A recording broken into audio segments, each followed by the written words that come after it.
Hey everybody, Sean here, mostly metal. This is going to be follow-up to my Dark Lord Day video. We will start with the beer that we got. Me and all the people I went with. Everyone gets 4 of these beers. This is Dark Lord Day beer. It's Russian Imperial Stout. Asian bourbon barrels with Madagascar vanilla and Indian sugar. Actually sampled some last night. Very delicious. You can only get it on Dark Lord Day, so if you didn't make it to Dark Lord Day, you could probably go out to a website and get it. eBay maybe. My Beer Collectibles is where I like to buy my beer. You can probably get it for about 40 or 50 bucks a bottle. And then everyone gets one variant.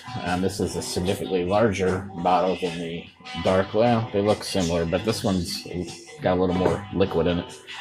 This is the Dark Lord Day beer aged in rye barrels. And this particular, if you look here, this is out of 600 bottles. So they produce a certain amount of bottles on Dark Lord Day. They have about 12 variants, I think. And I got this one aged in rye barrels. Haven't tried it yet. Probably bust this out for a special occasion. But good beer. If you like beer, check them out. For the metal, we got there about 9 a.m. The bands didn't start till about 1. We started drinking beer about 9. So about 1 o'clock, we heard one of the bands start that filled in for Power Trip. They couldn't make it because I believe their guitar player or somebody in the band was in some kind of a bike accident and hurt themselves and couldn't play. And then around 2 o'clock, I think when some of the other bands were going to be playing that we enjoyed, a storm came through and Three Floyd's brewery had to shut the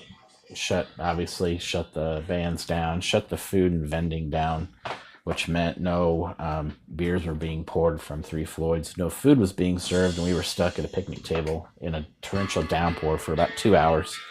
The cool thing about Dark Lord Day is people bring beer from all over the country and share their beer, so we were just kind of sipping on beer and waiting for the storm to ride out.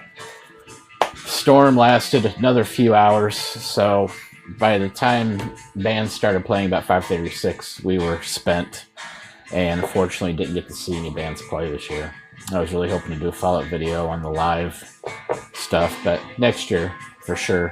I caught part of, I think maybe Minsk, but I couldn't tell. I was in line getting my beer and I could hear them and kind of sort of see, but wasn't sure who it was. So next year, hopefully do a more in-depth Dark Lord Day deal.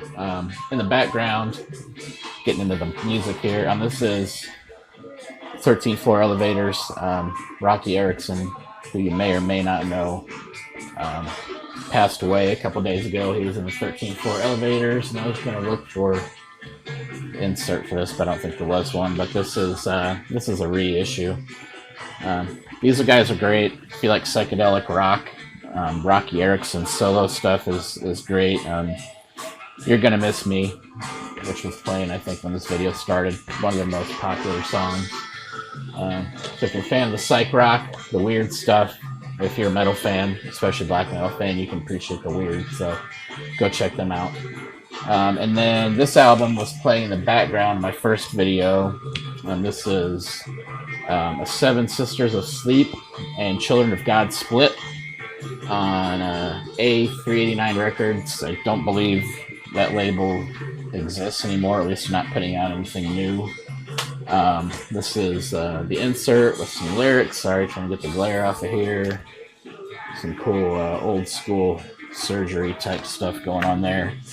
The album itself is limited to 32 of 100 copies. This came out in 2015 on Record Store Day, and it glows in the dark. I didn't know that when I bought it. That's not why I bought it. I typically try to avoid that kind of stuff because any gimmicky type vinyl, for your information, if it's glow in the dark, if it's certain colors, if it's a picture disc especially, it's going to sound like crap usually if you play it on your record player. So if you're buying an album just for nostalgia purposes and you don't plan on listening to it a lot, knock yourself out. But if you're buying it to listen to it, which you should, stay away from the mainly picture discs. They sound awful. I don't know why. Some vinyl geek could probably tell me, but not really sure. But they do sound different. So other album I got recently on a whim or Gorgoroth. This is Pentagram. This is not an original press. This came out on Soul Cellar Records. I think this came out in 2014, 15. Again, an impulse purchase, and did not know I was buying a white vinyl. Doesn't sound too bad. I'd like to get my hands on an original press, but it sounds pretty true to form. It's just obviously a money grab for Soul Cellar Records, but more power to them. I mean, they're in it to make money, not lose money. So, one of my favorite Gorgoroth albums, their first one.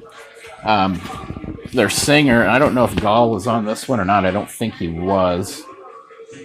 Sorry, I'm not as well versed in Gorgoroth, but he has a solo album out that just came out, I believe, Friday. It's Sunday today, so I've heard mixed reviews on it. I've heard it's weird, which I like weird. Haven't checked it out yet, but if I like it, I plan on getting it, and I'll do a review here. The rest of this video, I'm going to focus on some cassettes I've recently purchased, and I know cassettes. Why do you buy cassettes? I've always liked cassettes. They sound like shit. They're probably one of the worst sounding mediums you can listen to on music other than a shitty MP3, but I came across in a record store. They had some tapes from the 90s that I liked. This first one here is, let's do this by Skate Nigs. Stupid People Shouldn't Breed. This is came out on Megaforce in 92. This is produced by Al Jurgensen. This one's still sealed too. Al Jurgensen of Ministry. He is not mentioned anywhere on this cassette. I believe there was a falling out between him and the lead singer. I don't know if Al Jurgensen and him had some creative differences, and Al was a producer and said, "Oh, it should be this way," blah blah blah. But it's okay. It's like rock / industrial, not as industrial as Ministry. I think they actually had real drums, but kind of that weird rock industrial type vibe. It's okay. I bought it mainly for nostalgia purposes. I may just sell it, but. Next up we've got here is Force Fed by Prong, and this is another sealed cassette out on Relativity, I think, in effect. Still got the original plastic on there. This came out in 88, so they were still an underground rock band at the time. They released after this one, Beg to Differ came out, which, speaking of, I also found a Rush preview promo for Beg to Differ. This is when they started getting a little popular, especially around the Headbangers Ball era. For Dear Life was a popular song. This is a promo cassette, so as you can see here, demonstration not for sale only, warning from the record label. The inside's just plain white. Record labels and stuff produced these promos to give to record stores and radio stations and whatnot to kind of hype a band. Hey, here's some free shit. Be sure to play this album from Prong. I don't know how popular Prong was at the time, probably more so with college radio, but these promos, I see a lot of CD promos. If you buy a CD in a bargain bin and you see the barcode has a line through it or a hole punched in it, those are typically promo CDs, so it was meant to be given to record stores to, again, hype releases for record labels or play in the store, but not to sell. But if you go into indie independent record store, you're going to find promos for sale. I'm sure in this day and age, labels don't really give a fuck about promo anymore because everything seems to be digital. But they're kind of cool collectibles, when's the last time you saw this anywhere? I think they're going for like 10 or 15 bucks on the internet, which is kind of crazy. But after this album, I Beg to Differ, Prove Me Wrong came out, and then Cleansing. Cleansing was my first foray into really digging into Prong. Snap Your Finger, Snap Your Neck was on that album. Everybody knows that song. It was on rock radio. And album after that, Rude Awakening, was pretty good, but they kind of started losing me a little bit. And then after that, I haven't heard anything. I think they just put an album out last year, actually, so I may dig into their inventory at a later date. Next up, we have some death metal from, I think, 92, 93. This came out on Metal Blade, and this is Decameron from Epidemic, also sealed cassette. These guys, I wasn't too familiar with this album as much as I was. I think they had an album called Exit Times, Exit something afterwards, and it had a cover of Over the Mountain by Ozzy Osbourne, which I love. It's a hidden track, if I remember right, on the CD, which I no longer have.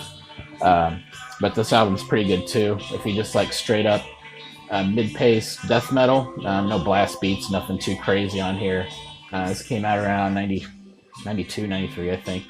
Quality stuff if you can track down Epidemic. I don't know whatever happened to this band, but good stuff. The next two releases we have here are actually new releases on cassette in 2019. I know. This is Bloodspell. This is called, what's it called? Cloaked and Burning Night. And this is the back. And the cassette's actually back here because I was listening to it the other day. It's kind of a cool silver and black looking thing. The only thing I don't like about this cassette, it's limited to 200 copies. There's the innards. Not much to it there. This is just filthy, dirty, dingy black metal. I believe these guys are from South Carolina. It doesn't come with any digital download, and I can't digitally download it anywhere, so I have no way to listen to it in my car. I don't have a cassette player anymore. But it's just dirty, filthy, basement-dwelling black metal. It's very, very, very good. I listened to it on, I think, YouTube or Bandcamp, and I'm like, man, I really like that, and I want to listen to it in its true form. So about the cassette, now they're still, looks like on Bandcamp, they still have some for sale, so be sure to check those guys out if you are so inclined and have a cassette player. Last for this video is a band from Brooklyn. They're called Primitive Warfare. This is their self-titled cassette. The first edition sold out. I think there were 100. This is the second edition, so this is a red cassette. Inside here, let me show it to you the right way. This came out on Stygian Black, I think is the record label. Kind of a creepy picture of the members there. These guys are from Brooklyn, like I said, two-piece. This is more punk black metal, if that's a thing. More D-beat type stuff. Again, this sounds, between these two, these guys sound a lot dirtier.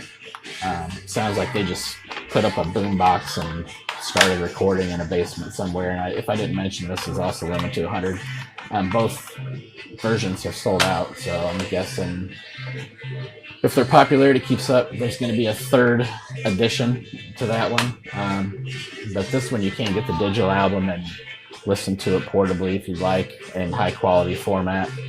I don't think they're doing any other kind of physical medium at this time. If they get more popular, maybe they will, but I recommend getting both of these bad boys if you're so inclined. It helps support local not local bands, but independent artists and labels. These cassettes, I don't remember what I paid for them, but they're not making a lot of money on them. So the most you can do is help support these bands and help them keep going. Every dollar counts. So even if you are a streamer, and that's how you mainly get your music these days, and you can even go buy them. I think it looks like these guys have a digital on for $3. Even if you don't want to do anything with the digital files, toss them a few dollars. It's buy them half a pack of cigarettes or something. So that's it for this edition of Mostly Metal. Next video, probably going to talk about some stuff I bought not too long ago that I mentioned in my first video. I also have the new Enslaved on the way. I got the limited edition box set, which is, I think it's made up of a bunch of 7-inch records and digital downloads and whatnot. So I'll unbox that for you guys. I have the new Full of Hell, which just arrived yesterday. I have the new Deathspell Omega on the way. I have the new Misspiring, can never pronounce the band's name. That vinyl's on the way. And I got some other crap in the mail in the last week that I am going to show you all. So until then, see you next time, and be sure to subscribe if you like what you are seeing. Thanks, guys.